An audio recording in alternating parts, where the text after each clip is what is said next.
একবার ঘুমের আগে, চোখ বন্ধ করার আগে একবার মনে মনে বলবেন, আল্লাহ আজকের 24 ঘন্টায় সমস্ত নিয়ামত যা ভোগ করেছি সবগুলোর উপরে আমি আপনার প্রশংসা করছি, একবার আলহামদুলিল্লাহ।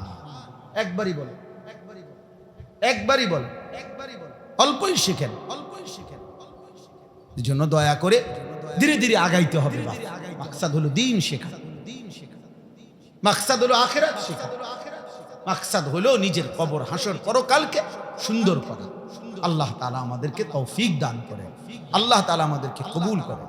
জরুরি, আমি বললাম একটা জরুরি বিষয়। অনেক মানুষ আছে মাশাআল্লাহ ধর্মপ্রাণ মানুষ, এমনি মনে করে আমি আল্লাহ খোদা মানি, নামাজ রোজা করি, দেখতে শুনতে ভালো মনে হয় যে মাশাআল্লাহ দিনদার, কিন্তু আপনার সূরা অশুদ্ধ। আপনি কিসের দিনদার? আপনার আত্তাহিয়াতু অশুদ্ধ, আপনি ঠিক মতো ওযুর সুন্নাত জানেন না, এমনি আপনি ওযু করছেন না আপনার মন মতো। তো আমরা তো মনে না করছি আপনার আপনি দিনদার, কিন্তু আপনি নামাজ তো বুঝ না, তো আমি কিসের দিনদার? বুঝেন নাই আমার কথা? আপনার গোসল তো হয় নাই, তো আপনি না আমি না বুঝি আপনি মসজিদে একেবারে সামনের কাতারে পারলে ইমাম সাহেবের সামনে দাঁড়াইছেন, তো এটা তো বুঝলাম। কিন্তু আপনি না ভাবছেন, মানুষে না মনে করছে, কিন্তু আপনার তো গোসল ফরজ হয় নাই, আপনার তো আত্তাহিয়াতু হয় নাই, দুরূদ শরীফ হয় নাই, দোয়ায়ে মাসুরা হয় নাই। তাহলে একটা পৃষ্ঠার মধ্যে 2 রাকাত নামাজের মধ্যে যদি 50টা ভুলে হয় তো নম্বর পাবেন তো? আমার উস্তাদ আল্লামা হারুন আল মাদানী হুজুর একবার বলছিল যে ছাত্রের খাতা কাটছে, হুজুরের সিদ্ধান্ত নিছে যে একটা ভুল হইলে লাল কালি দাগ দিয়া কাটছে ছাত্রের খাতা, তো সিদ্ধান্ত নিছে যে একটি ভুল হলে 2 নাম্বার করে কাটবে। তো হুজুরে বলছে কয়েকটা ছাত্রের খাতা কাটার পরে লাল কালি দিয়ে দিয়ে যে কাটছি ভুল, সব শেষে এবারে গুনছি, গুনার পরে তো প্রতি ভুলে 2 নাম্বার কাটা যাবে। কয়ের পরে গুইনা দেখি আমি ছাত্রের কাছে আরো 24 নাম্বার পাই। বুঝেন নাই? মানে হইলো মোট 62টা ভুল, তো 50টা ভুলের কারণে 100 নাম্বার তো গেছে গা, তো আরো 12টা ভুল বাকি রয়েছে না, তো আরো 12 দুগুণে 24 হুজুরের চাপ থেকে পায়।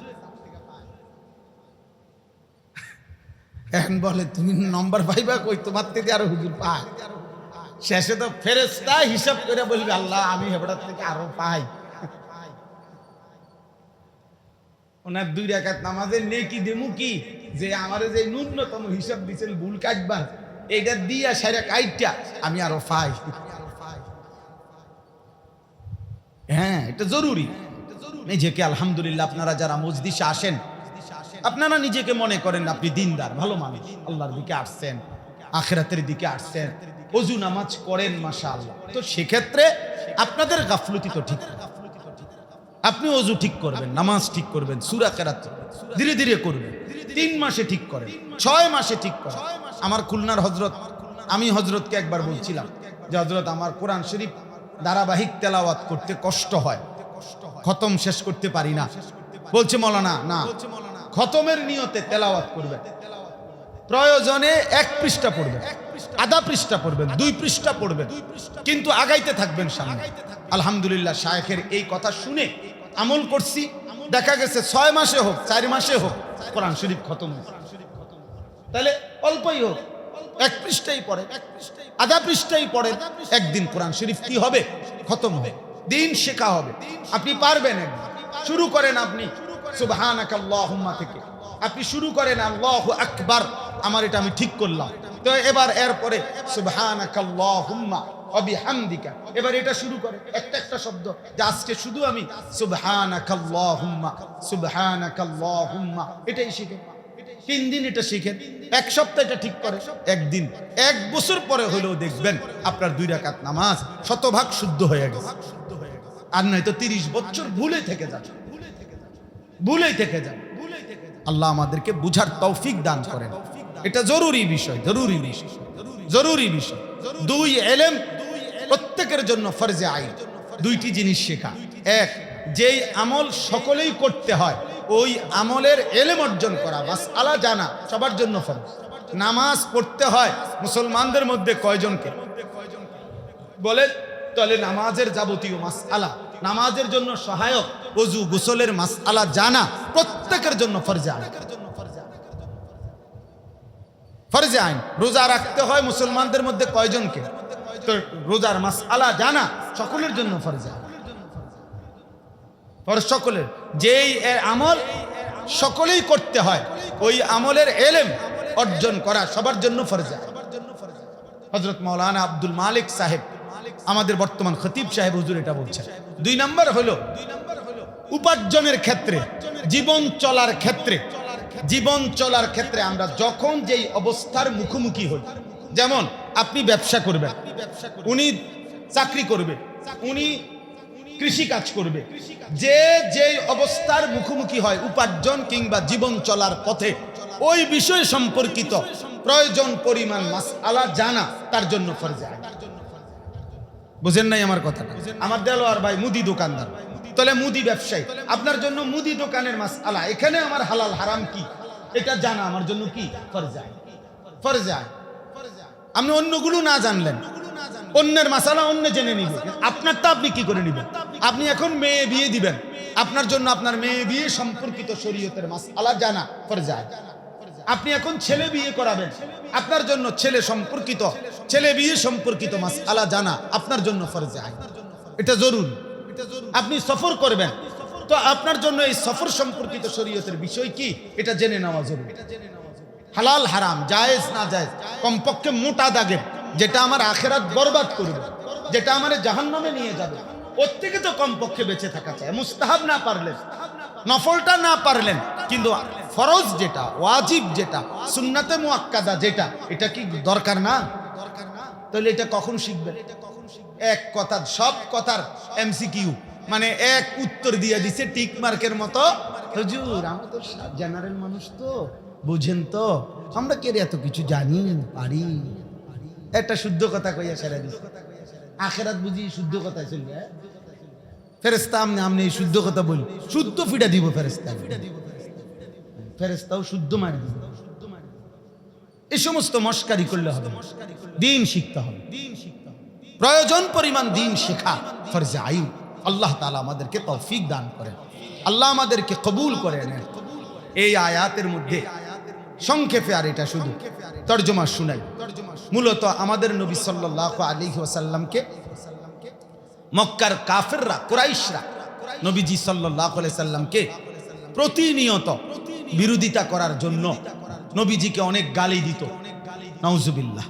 কখনো নবীজিকে বলতো পাগল, কখনো বলতো জাদুকর, কখনো বলতো গণক। এর মধ্যে একটা হলো এই নবীজিকে পাগল বলতো। এই আয়াতে আল্লাহ তাআলা আমাদের প্রিয় নবী সাল্লাল্লাহু আলাইহি সাল্লামকে আল্লাহ তাআলা সান্ত্বনা দিয়ে 2টা কসম করে আল্লাহ বলছে, বন্ধু, যেই কলম দিয়ে আমি আল্লাহ তাকদীর লেখাইছি গোটা সৃষ্টি জগতের, ওই কলমের কসম, এবং ওই কলম দ্বারা আমি তাকদীরে যত কথা লিখছি, এই সৃষ্টি জগতের যত ফয়সালা লিখেছি, সমস্ত ফয়সালার কসম, সমস্ত তাকদীরের সব কথার কসম। মা আনতা বিনিআমাতি রাব্বিকা বিমাজনুন, আপনি বন্ধু 24 ঘন্টা আমার নিয়ামত আপনার উপরে বর্ষিত হয়, এমন 24 ঘন্টা যে বন্ধুরে আমি আল্লাহ নিয়ামত বর্ষণ করি, এমন বন্ধু আপনি পাগল নন। এমন মায়ার বন্ধু পাগল হইতে পারেন না। আপনি আমার এমন ভালোবাসার বন্ধু, আপনি পাগল হবেন কেন?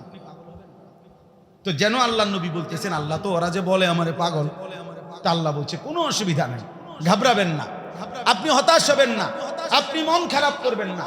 আপনার দাওয়াত, আপনার তাবলীগ, আপনার তালিম, আপনার তাজকিয়া, আপনার জিহাদ, আপনার মেহনত আপনি করতে থাকেন, বলতে থাকেন, দ্বীন প্রচার করতে থাকেন। আর আমি আল্লাহ ওয়াদা দিলাম, প্রতিটা গালি, প্রতিটা মন্দ কথা, প্রতিটা জুলুম, প্রতিটা নির্যাতন, প্রতিটা হুমকির জবাবে ওয়া ইন্না লাকা লাআজরান গায়রা মামনুন, আল্লাহ বলছে আমি আপনাকে হিসাব ছাড়া অফুরন্ত পুরস্কার, নেকি দিতেই থাকবো, দিতেই থাকবো, দিতেই থাকবো। ওরা গালি দেবে, আপনার মর্যাদা বাড়বে, ওরা গালি দেবে, আপনার সম্মান বাড়বে, বাড়বে, বাড়বে। ওরা বলবে যতবার, ইজ্জত বাড়বে ততবার, সম্মান বাড়বে তত, আমি আপনার মর্যাদা বুলন্দ করব। ওয়ারাফা'না লাকা যিকরা, আল্লাহ বলছে বন্ধু আপনার মর্যাদা, সম্মান, আলোচনা, ইজ্জত, আজমত আমি সব কিছুর ঊর্ধ্বে তুলে দিলাম, সব কিছুর। গোটা পৃথিবীও যদি আপনার প্রশংসা না করে কোনো অসুবিধা নাই। আমি একা আপনি বন্ধুর জন্য যা বলছি, আমি যা সম্মান আপনারে দিছি আপনার সম্মানের জন্য তাই যথেষ্ট। গোটা সৃষ্টি যদি আমি আল্লাহর প্রশংসা না করে তাইলেও বন্ধু সারবে, লাগবে না। আপনি একা আমার প্রশংসায় যা বলছেন তাই যথেষ্ট।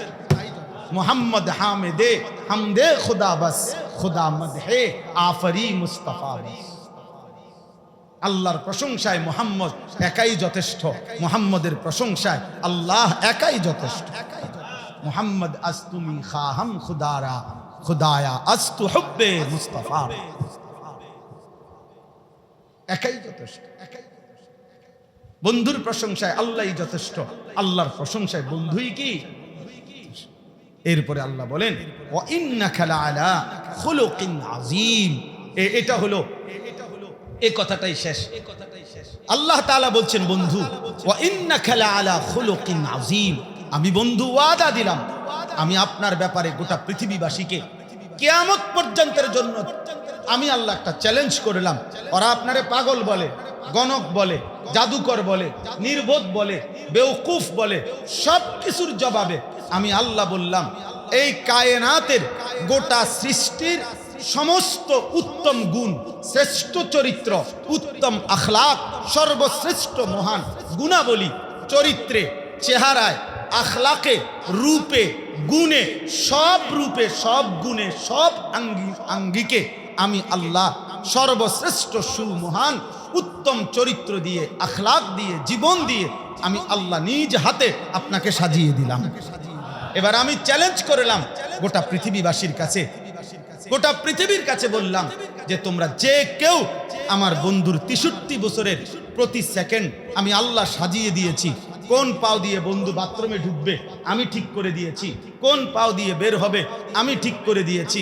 বন্ধু আমার ঘুমাবে কেমনে, দাঁড়াবে কেমনে, হাঁটবে কেমনে, হাসবে কেমনে, চেহারা সাজাবে কেমনে, চুল আশ্রাবে কেমনে, লেবাস, পোশাক, আচরণ, উচ্চারণ, কথা বার্তা সব কিছু আমি সাজিয়ে দিয়েছি। লাআলা খুলুকিন আযীম, সর্বশ্রেষ্ঠ। অতএব পৃথিবীবাসীকে বলেন 63 বছর আমি আল্লাহ চ্যালেঞ্জ করলাম আমার বন্ধুর 63 বছরের 1 সেকেন্ডের উপরে পৃথিবীর কেউ একটা লাল কালির দাগ বসাক।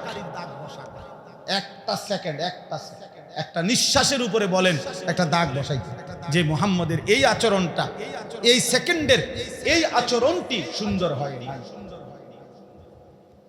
অথচ এই পৃথিবীতে আর কেউ এমন হবে না।